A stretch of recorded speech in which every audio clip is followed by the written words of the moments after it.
Hey guys, it's your favorite Unc here. Go ahead and click that subscribe button below so you don't miss a single episode of Nightcap. That button right here. Come for the sports, stay for the stories. Oh, there he is. We got the guy in the chat. What it do, Miz?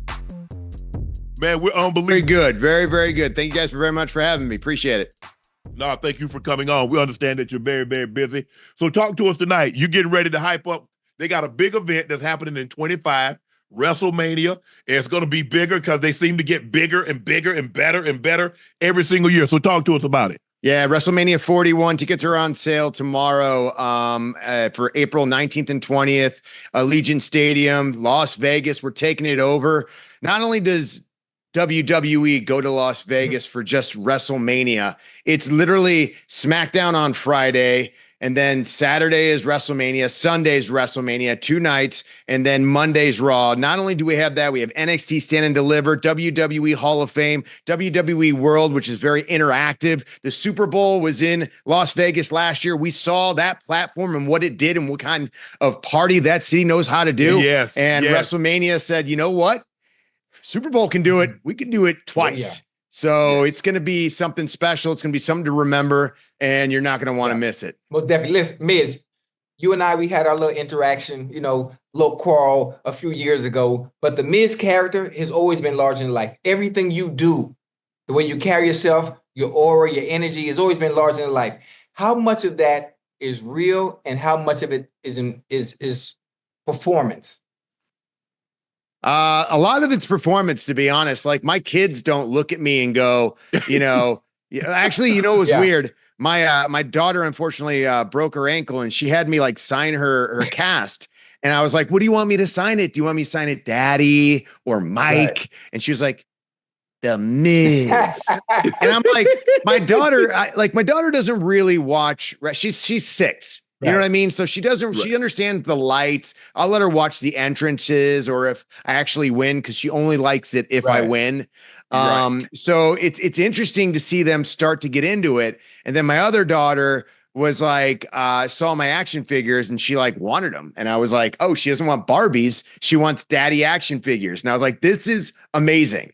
So my daughter was wrestling myself with 2 action figures. It's pretty incredible. So at home, I would say that my wife, my daughters don't really look at me as the Miz. But once I get out there, once I hear my entrance music, you guys know how it is. When you're on the football field, it's the same way. You turn it on. You're 100%. You're locked in. You're loaded. You're focused on what the job is at hand. And my job in the middle of the ring is to entertain an audience, to make sure an audience has a moment that will stand the test of time, that they will remember for the rest of their life, that 20 years from right now, when they're watching that moment, that they go with maybe their mom or their dad or whoever, they're going, remember that time we had that moment where the Miz locked eyes on me and he started yelling at me out in the crowd and I started yelling at him back. Remember that? Like those are the little things that you can do to make sure that people have the moment that I feel like they should deserve.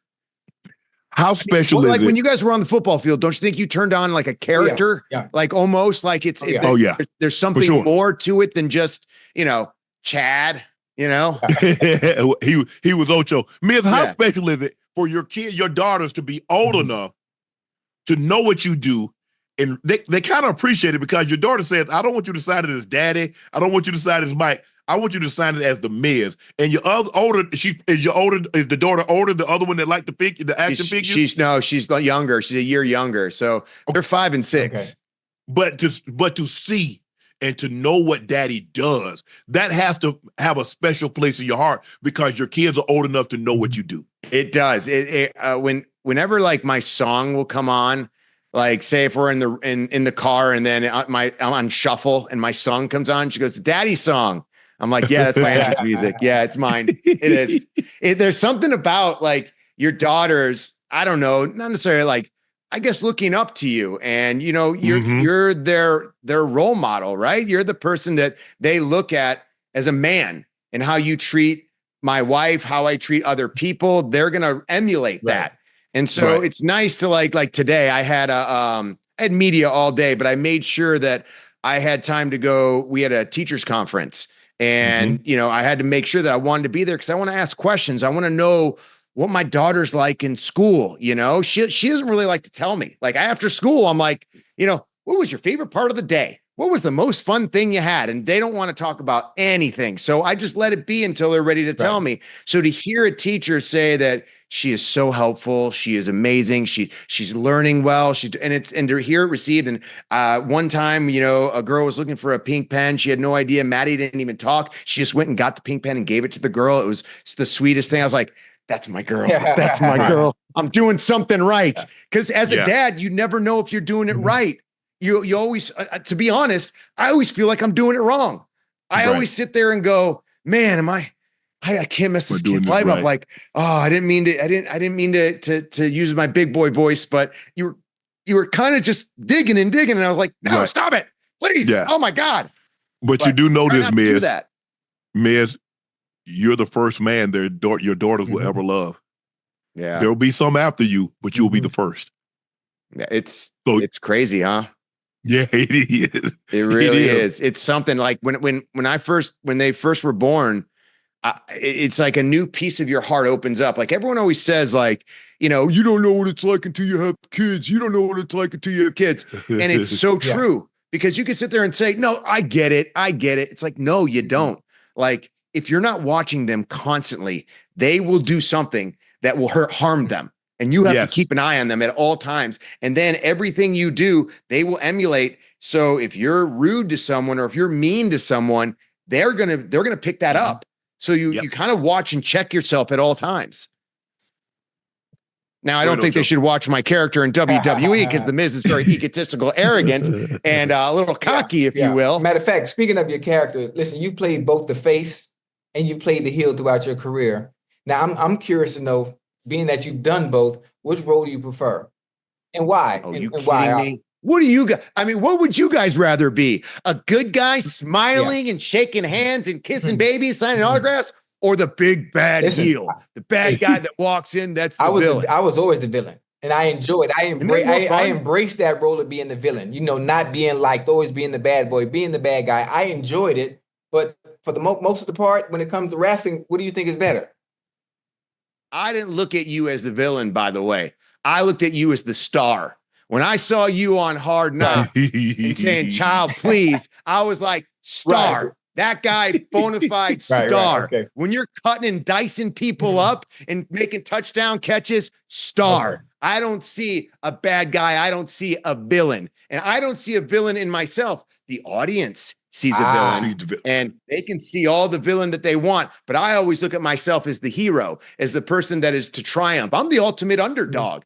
I'm 6 foot nothing. I'm 200 nothing pound. I'm from Parma, Ohio. I should not be a WWE superstar and one of the most decorated WWE superstars. But here I sit, the first ever 2-time Grand Slam champion in WWE history. Not Hogan, not Austin, not Rock, the Miz. Talk it. Yeah, I guess I like being the bad guy, even though I don't consider myself the bad guy.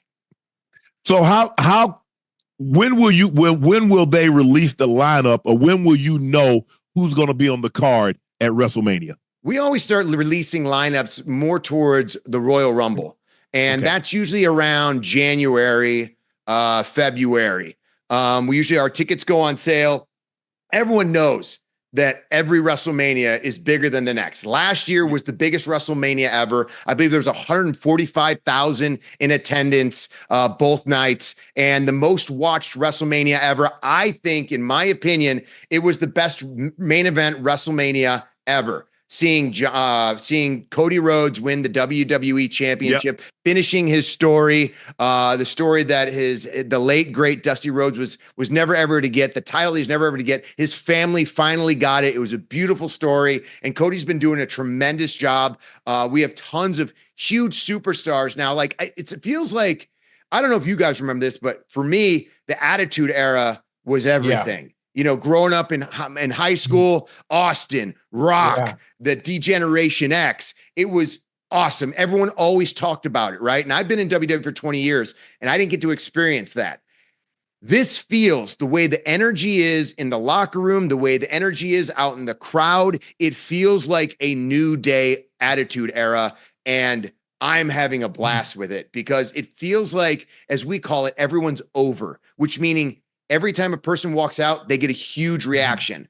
I mean, you know how it is. Some teams get like crickets. Like the Carolina Panthers are getting crickets right now. They can't even get people in the building. Like nobody wants to watch them. So there are superstars or have been superstars that would walk out. Maybe people didn't know them really well. People didn't like them and didn't even care. It's like, bathroom break. Now there are so many superstars that we call quote unquote over that it's very hard to get on a WrestleMania card. So you asked, who will be on the card? We know this. It will be John Cena's last WrestleMania. Yes. And this isn't like Motley Crue saying this is our last final tour, and then a year later they're doing another stadium tour. This is when John Cena says something, you better believe it. And John Cena has been a staple in WWE for a very long time. He has been world champion almost, I think he's second in number of times he's held the title. And he is the poster child, and he is the example that you want to be as a WWE superstar. He's a person that's first on the list to do all the media. He's number one in Make-A-Wishes. And he literally is the hardest worker, dedicated, amazing in the ring, amazing on the mic. And even our fans would critique him at times and be like, oh, Cena's overrated. Cena's overrated. I've been in the ring with him. There's no one better. There's a reason we call him the GOAT, and superstars call him the GOAT. You headlined your first WrestleMania against John Cena. I did. What was that moment like? Because you're headlining WrestleMania. That is your Super Bowl. It doesn't get any bigger in wrestling than WrestleMania. And you're headlining against what many believe is the greatest wrestler of all time in John Cena. And in that moment, so I was the WWE champion. John Cena was the fighting babyface, right? And then The Rock comes in for the first time ever, in 9 years, hasn't been seen in WWE, hasn't talked about WWE. And when I become WWE champion and I get to headline WrestleMania, The Rock comes in and he's feuding with John Cena. Now, these are two huge megastars that have had time to really be the biggest they possibly can as a superstar. And then there's me, who's trying to get up to that level. Like, I needed time, I needed effort. I got the WWE championship, but luckily, I felt my promo skills and my ability to gain heat really exemplified what that main event could be and was. And it was incredible. And I beat John Cena. So yeah, I'm putting my name in the hat as a person that would love to face John Cena at WrestleMania in Las Vegas, because I'm 1-0 in main events against John Cena at WrestleMania. Hey, that's dope. Now, will that happen? I don't know. Hey, listen, when you think about all you've accomplished, when you think about all The Rock has accomplished, you think about all that John Cena has accomplished, what would you say to the young wrestlers or the entertainers who are looking to make a name for themselves and follow in the footsteps in the path that you three have done? What do you tell the young wrestlers and entertainers? The best advice I've ever gotten was from a superstar named Billy Kidman. And it was interesting. So I saw him at a party in LA, and I was an up and coming, I was in the independent wrestling circuit, which is like the double A of baseball. The minor leagues. That's what it is. It's the minor leagues, right? And so I was training and trying to become a superstar. And I went up to him, I said, what's your best advice?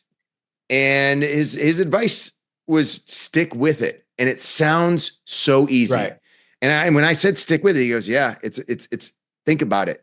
Think about all the things that can take you away from becoming a WWE superstar. Relationships, money, area, all these different things are all in your mind, and they play tricks on you.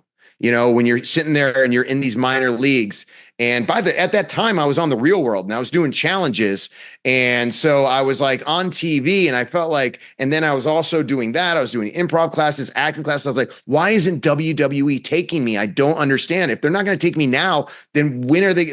Maybe they'll never will. Maybe I'm not big enough. Maybe I need to grow my muscles. So I got a nutritionist. I had a trainer, and it just everything I did didn't feel like enough. And so there's so many ways, you're just going to go, you know what? Maybe I find another avenue. Maybe I find a different job or a different thing, or something takes you away from your passion, from your love. So stick with it was the best advice I've ever gotten. That, and then for younger like kids, when they come up to me, I want to be a superstar. I always tell them, find a character. Find a character that you think can relate to an audience, that an audience can react to. And then also start cutting promos. And I don't care what you cut promos on. Go in the mirror and start cutting promos on yourself. When you're stuck in traffic and, if you're a kid and you're in the back seat and mom's up there, you can start cutting promos on people in traffic, on anything and everyone. So I always say practice, practice, practice, because I'm a person of habit. Being from Parma, Ohio. What do you guys tell like NFL rookies coming in? Go ahead, Ocho. Discipline. You got to be disciplined. Everything you just said, it all comes down to discipline. Obviously, the same concept of sticking with it, but you don't have no choice but to stick with it. As a rookie, in order to, once you get in that door, the process of trying to be great at something, it starts all over. It starts all over. You're starting from scratch, Is it with wide receivers? Is it speed that they fail, or not knowing the plays, or is it not being able to cut? What is it that if a first rounder? I remember Corey Coleman was a first rounder for Cleveland Browns. I was like, oh, got one, yeah. The next year he was gone, and I was like, how does this happen? How transition to the Browns of all people? The transition is very difficult. The transition is very difficult, even regardless of where you go from a first rounder to an eighth rounder. There's an expectation for you. And to live up to those expectations are very difficult, because once you make it to the next level, you're part of the 1%. When you're part of the 1%, everybody is good. Everybody's good. So what did you do? Like, so you were in the wide receiver room, obviously. What did you do that separated you from everyone else? And obviously there's God-given talent, right?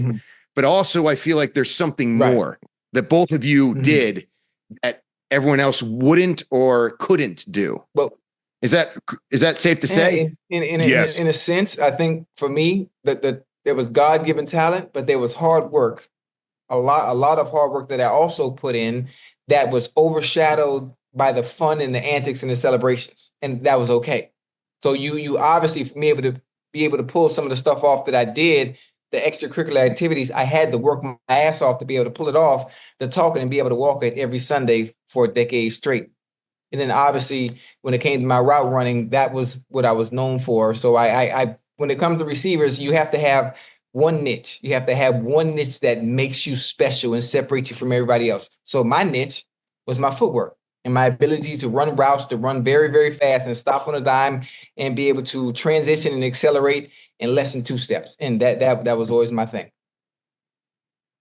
Yeah, I think the thing is what I tell them is, I said, never mistake habit for hard work. Because people sometimes think because you do something over and over, you're working hard. And so never mistake those two, because there are two separate things. And the analogy that I like to use, I say, you see people go to the gym for 10, 15 years and their body never changes. They're going to the gym out of habit because they're not hardworking, because we've seen the transition that when you work hard, working hard doesn't guarantee you anything, but without it, you got no chance. And I also tell them there's no balance between greatness. There's no balance in greatness, because either you want to be great or you don't, because you're going to have to sacrifice something, Miz. You got to sacrifice something. You write down your goals on one side, and then you write down what you're willing to sacrifice in order to reach those goals on the side.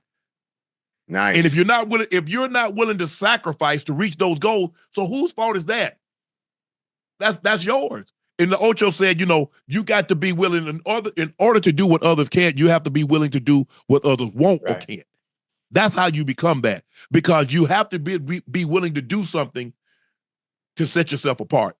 Ocho said, yeah, I had God-given ability, but Ocho worked on that. He worked on his footwork. He worked on being able to transition to get in and out of breaks. Therefore, he became the player that he became.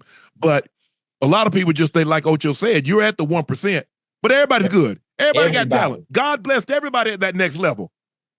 I mean, you talk about 8 billion people, there are 1,500 people that do what we do. So you've got to set yourself apart in order to get, not only to get there, that's the start of the journey. People think that's the end of the journey once they make a professional sport, make it to the WWE. That's the start of it. That's the easy part, is getting there. The hardest part is staying. You know what the hardest part was? Being WWE champion and trying to get it back again. Yes. That was like when you reach the top of the mountain and you feel like you're untouchable. And then literally the next few years, I got a reality check of like, I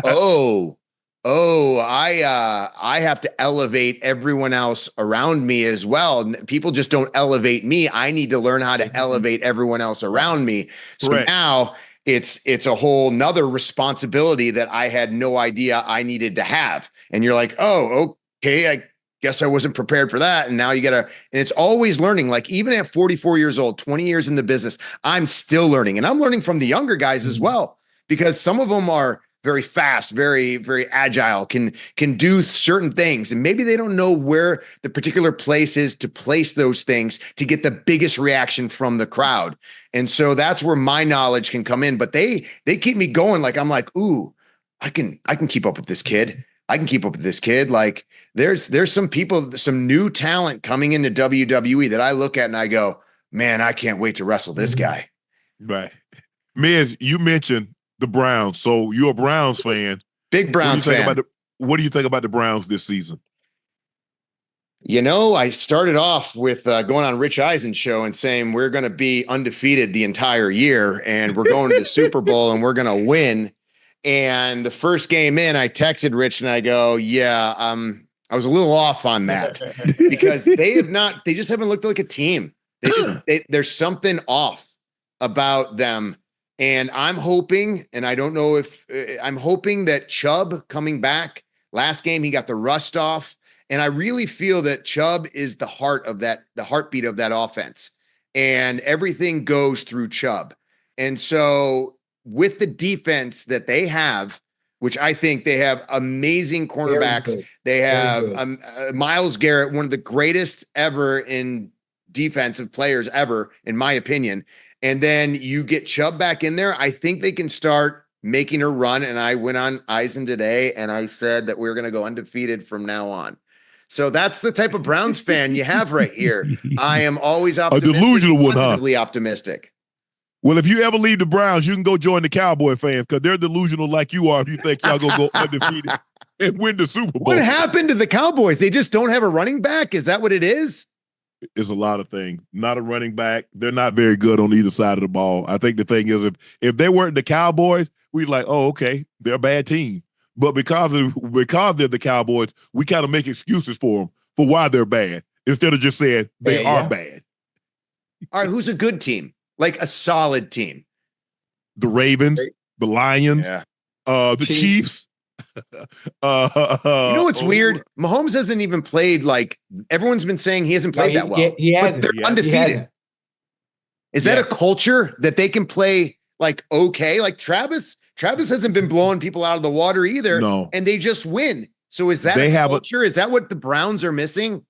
They have an outstanding defense and they have a quarterback that when he has to make a play and he has to play good in a particular drive, he does. So he picks the best moments to play his best football. We absolutely got to have a drive. He'll go get a drive together. They'll go to touchdown to take the lead, or they'll get in field goal range. Out there right now that are like that can do that. Now, maybe not at a Patrick Mahomes level, but at least like I can work with this. This guy can do it consistently. Lamar, yes, Lamar Jackson. If I had to take, I would take Lamar behind Patrick Mahomes, and then I would probably take right now this year. I would take Jared Goff next. Then I would take Josh Allen.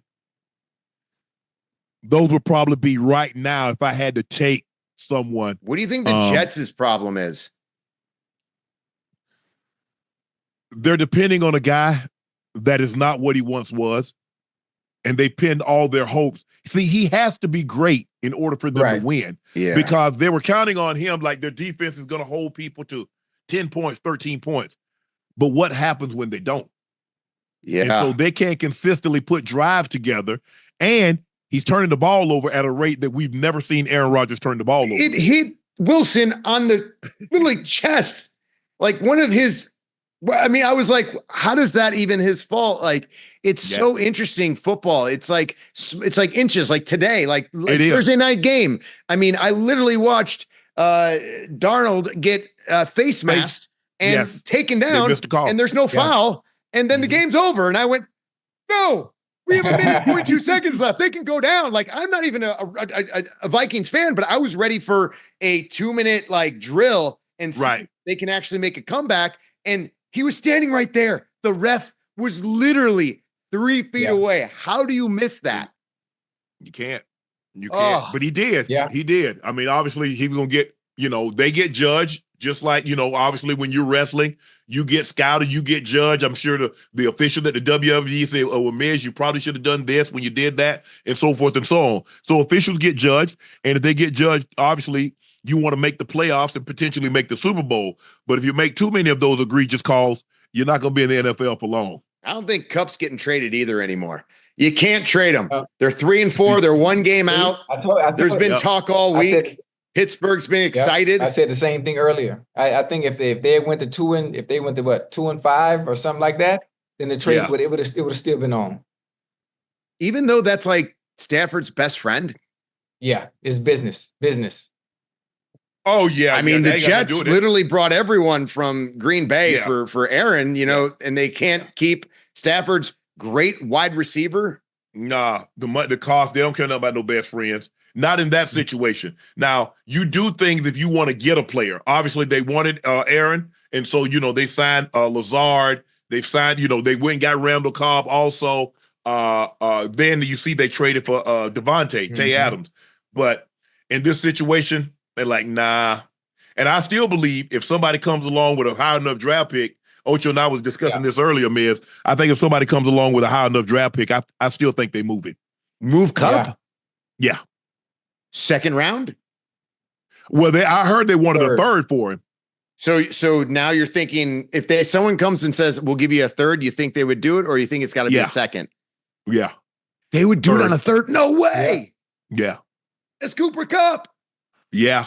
But he got a big price. The thing is, they want a high draft pick, and the team, they're gonna want somebody to take the entire salary. They don't want to pay any draft pick really that high anymore with the NIL. Oh, yeah. Like everyone's staying in college.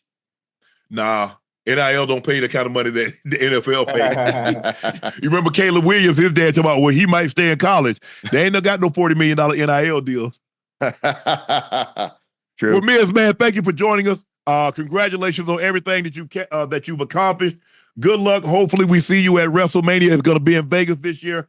So hopefully Ocho and I get a chance to come check it out. I look for. I've never been. You guys have an open invite. Please come down. We'll see you guys. Thank you guys very much for having me on the show. I appreciate it.